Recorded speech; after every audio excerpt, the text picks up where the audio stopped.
네, 안녕하세요. 간밤 현지 1면 이건입니다.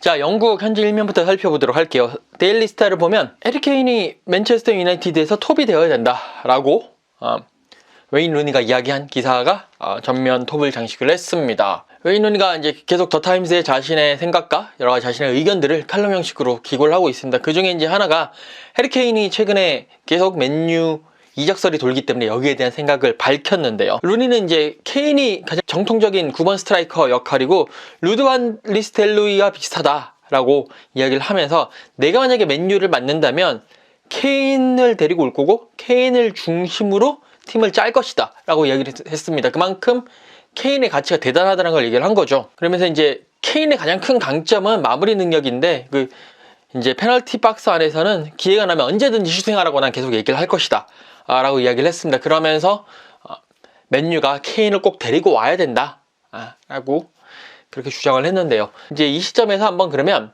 토트넘에서 뛰다가 맨체스터 유나이티드로 넘어간 선수들 많이 이제 성공을 했는데 어떤 선수들이 있나 한번 짚어볼 필요성이 있을 것 같아요. 그래서 한번 짚어봤습니다. 자, 이제 가장 첫 번째 선수가 테디 쉐링엄이 될 것 같아요. 그래도 이제 1997, 1998 시즌을 앞두고 테디 쉐링엄이 토트넘 핫스퍼에서 맨체스터 유나이티드 넘어갑니다. 쉐링엄은 99년도 5월 26일이었어요. 스페인 바르셀로나 누캄프에서 이제 챔피언스리그 결승이 열렸는데 맨체스터 유나이티드와 그리고 바이에른 뮌헨이 격돌을 했습니다. 그때 바이에른 뮌헨이 1대0으로 이기고 있으면서 이제 후반 90분까지, 후반 45분까지 경기가 끝났어요. 바이에른 뮌헨이 승리를 할 것이다 라고 예측되는 상황에서 쉐링엄이 후반 추가 시간에 동점골을 넣습니다. 그리고 거기서 이제 다 연장전을 갈 거다라고 생각을 했죠. 그런데 또 그때 또 쉐링엄이 어시스트를 하면서 솔샤르가 결승골을 넣으면서 맨체스터 유나이티드가 바이에른 뮌헨을 2대1로 이기고 우승을 들었던 그런 기억이 있거든요. 그 시즌에 맨유는 트래블을 달성을 했고요. 이때 누캄프의 기적이 맨유의 역사에 오롯이 새겨져 있고 그 주인공으로 바로 테디 쉐링엄 선수가 나와 있죠. 이 테디 쉐링엄 선수 같은 경우에는요, 미러렛에서 뛰고 많이 뛰었어요. 노팅엄에서도 많이 뛰고 했는데 이제 1992년, 93년 시즌부터 토트넘 핫스퍼에 들어와서 이제 5시즌을 경기를 뛰게 됩니다. 이제 팀에서 뛰고 있고 92, 93 시즌에는 또 리그 득점왕까지 차지를 했었죠. 이런 상황에서 97, 98 시즌을 앞두고 맨체스터 유나이티드에서 테디 쉐링엄을 이제 구매를 합니다. 그 당시에 350만 파운드의 이적료, 그 당시에 상당히 컸던 기록이었는데 그때 이제 맨체스터 유나이티드 입장에서는 에릭 칸토나의 부재를 메울 선수가 필요했습니다. 에릭 칸토나가 97년 5월 11일에 갑자기 은퇴를 선언을 했어요. 알렉스 퍼거슨 감독 입장에서는 그를 메워줄 선수가 필요한 상황이었고요. 그 선수로 결국 테디 쉐링엄 선수를 지목을 한 거죠.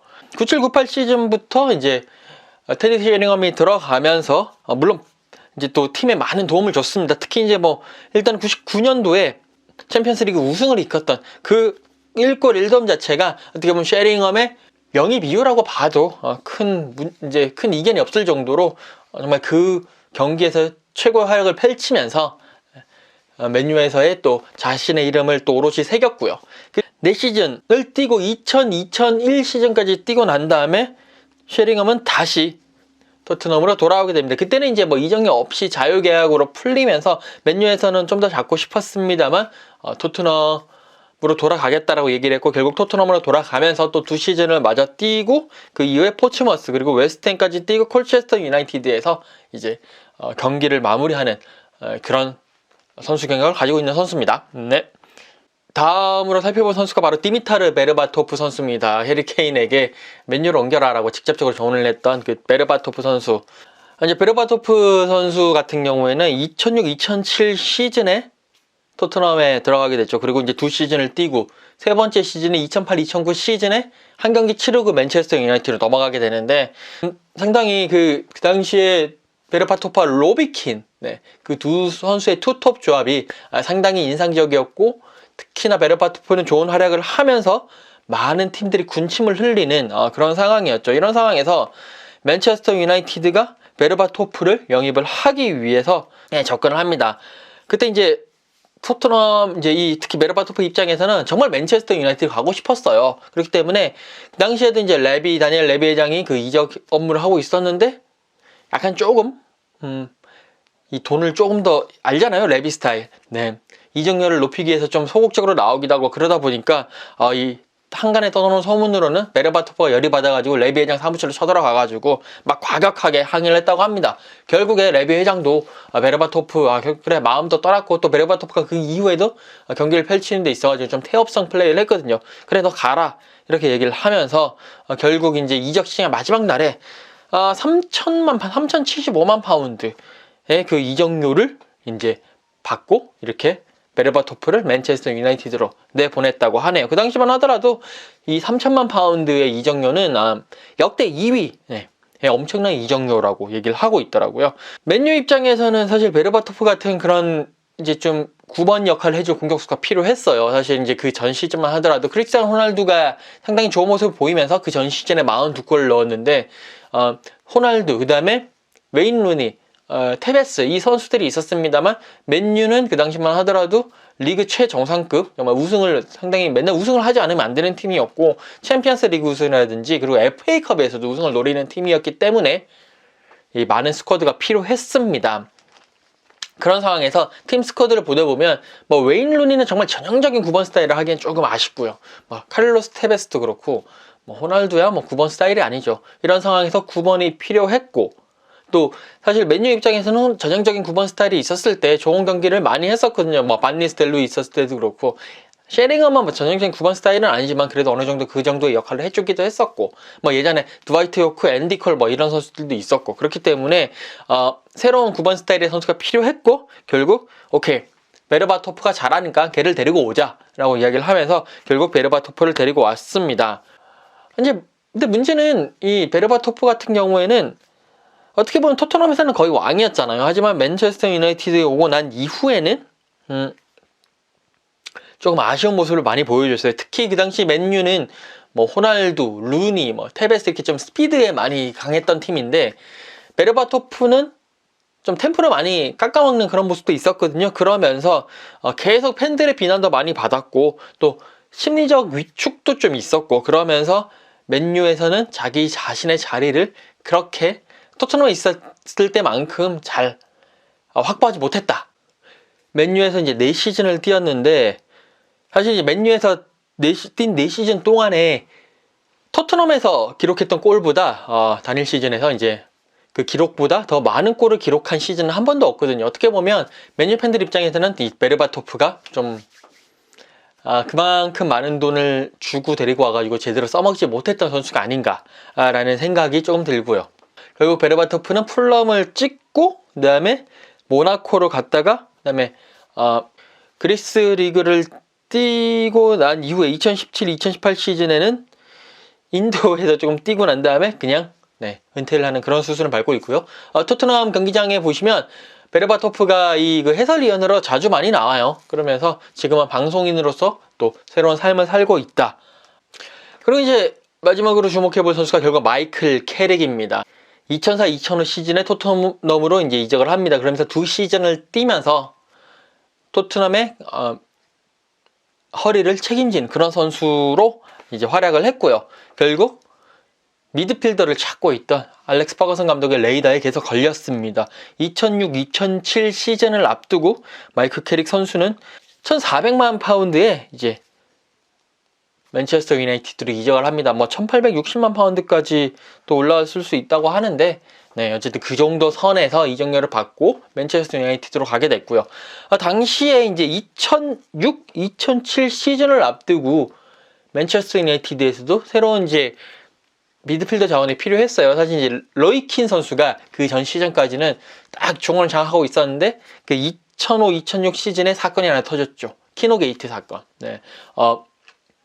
그 미들스브러 원정 가서 맨유가 1대4로 대패를 했는데 그 이후에 로이킨이 맨유 TV와 인터뷰를 하면서 이제 동료들한테 막 대해서 막 이렇게 여러 가지 나쁜 말을 좀 했어요. 이제 그때는 퍼거슨 감독도 그렇고 이제 구단의 고위층이 보면서 이건 내보내지 말자라고 얘기를 했고요. 결국 그때는 안 내보냈는데 그 시즌에 맨유가 챔피언스 리그에서 조 3위도 아니고 조 4위로 탈락을 했습니다. 그러면서 데일리 미러가 사실 뭐 이렇게 된 데에는 이런 사건들이 있었고, 그리고 뭐 로이킨의 그 발언 하나가 팀 분위기를 엄청 망쳤다. 그래서 그걸 폭로를 했고요. 그게 결국 키노게이트라는 이름으로 되어가지고 이제 논란이 됐습니다. 결국 퍼거슨 감독은 로이킨이 이 팀의 그런 기강이 팀의 분위기를 해치고 있다. 이렇게 하면서 바로 거기서 방출을 시켜버렸고요.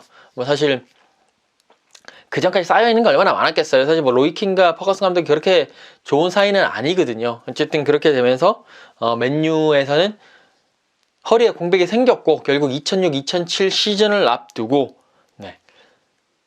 킨의 공백을 메울 만한 선수들을 이렇게 서치를 하다가 결국 마이클 캐릭이 레이더망에 들어갔고 계약을 하게 됩니다. 물론 이제 폴 스콜스라든지 뭐 있긴 있었지만, 존 오셰라는 이런 이름이 있었지만, 폴 스콜스를 제외하고는 존 오셰라든지 아니면 뭐 데런 플래처라든지 이런 선수들이 그 당시만 하더라도 좀 어린 선수들이었고 좀 아쉬운 선수들이었고, 그렇기 때문에 캐릭 같은 선수를 데리고 오면서 허리에 힘을 실어 넣는 거죠. 특히나 맨유는 많은 경기를 치러야 되는 팀이기 때문에 허리에서 한 명이 부상으로 나가버리면 큰일 나거든요. 그 스쿼드가 이제 얇으면 상당히 큰일 나는 좀 안 좋은 그런 상황이 되기 때문에 마이클 캐릭을 결국 데리고 올 수밖에 없었고요. 뭐 마이클 캐릭은 그 이후에 계속 맨체스터 유나이티드에서 뛰면서 좋은 모습 보였죠. 네. 12시즌을 뛰면서 은퇴할 때까지 계속 맨체스터 유나이티드에서 뛰었고요. 은퇴하고 난 뒤에도 계속 지도자로서 활약을 했고, 지금은 팀의 수석 코치로서 올레군나 솔샤르 감독과 함께 지금 맨유를 이끌어가고 있는 그런 지도자입니다. 뭐 워낙 뭐 경기력도 좋고 꾸준했고, 그렇기 때문에 정말 이 캐릭 선수는 물론 이제 옛날 팬들에게는 로이킨도 대단한 선수입니다만 그에 못지않게 같은 16번을 달았거든요. 캐릭의 16번도 맨체스터 유나이티드의 역사에서 오롯이 새겨져 있는 그런 선수가 아닐까 싶습니다. 어쨌든 이제 마이클 캐릭, 디미타르 베르바토프, 그 다음에 그 이전엔 또 테디 셰링엄 뭐 이런 선수들이 있었기 때문에 어떻게 보면 토트넘과 맨유 사이에는 그런 하나의 선수를 주고받고 하는, 뭐 일방적으로 주고받는 건 아니죠. 일방적으로 이제 토트넘의 맨유에다가 선수를 파는 구조이긴 하지만 그런 커넥션이 있고, 그것 때문에 계속 베르바토프도 맨유로 가라고 얘기를 하고 있고, 루니 입장에서는 케인이 오면 맨유가 더 좋아질 수 있을까 그렇게 얘기를 하고요. 그렇기 때문에 케인의 맨유행을 많은 사람들이 지금 계속 푸시를 가고 있다. 자, 해리 케인 얘기는 거기까지 하도록 하고요. 스페인 아스를 보게 되면 또 챔피언스리그 일정이 8월달에 시작할 것이다라는 이야기가 계속 나왔어요. 뭐 계속 말씀드리는 이야기입니다만 지금 남아있는 챔피언스리그 16강 일정 8월 7일, 8일에 마저 하기로 하고, 그 이후에 8강을 8월 11일, 12일 1차전하고 8월 14일, 15일 2차전을 하고, 그 다음에 4강을 8월 18일, 19일, 그 다음에 21일, 22일에 1, 2차전 이렇게 하는 걸로 하고, 결승전은 8월 29일 할 것이다. 그와 비슷하게 유로파리그 남아있는 16강, 8강, 4강 결승 일정도 그렇게 할 것이다 라는 이야기들이 많이 나오고 있습니다. 그러니까 지금 코로나19 시국이 조금 더 사그라들고 이렇게 된다면 6월달이나 7월달에 남아있는 국내 리그 일정을 다 끝내고요. 그리고 몰아서 챔피언스 리그 일정을 소화하는 게 낫지 않겠느냐 라는 그런 이야기들이 계속 유럽에서 나오고 있습니다. 물론 그 이전에는 계속 누누이 말씀드리지만 코로나19 시국이 빨리 끝나는 것이 가장 선제 조건, 해결 조건이 되겠죠. 자, 여기까지 간밤 현지 일면, 오늘 해리 케인 선수 소식, 그리고 토트넘에서 맨체스터 유나이티드로 어떤 선수들이 갔느냐 이 소식, 그리고 유럽 챔피언스 리그, 그리고 유로파 리그의 향후 일정이 어떻게 될 것이다 라는 그런 보도들을 한번 다뤄봤습니다. 저는 또 다음 시간에 뵙도록 하겠습니다. 감사합니다.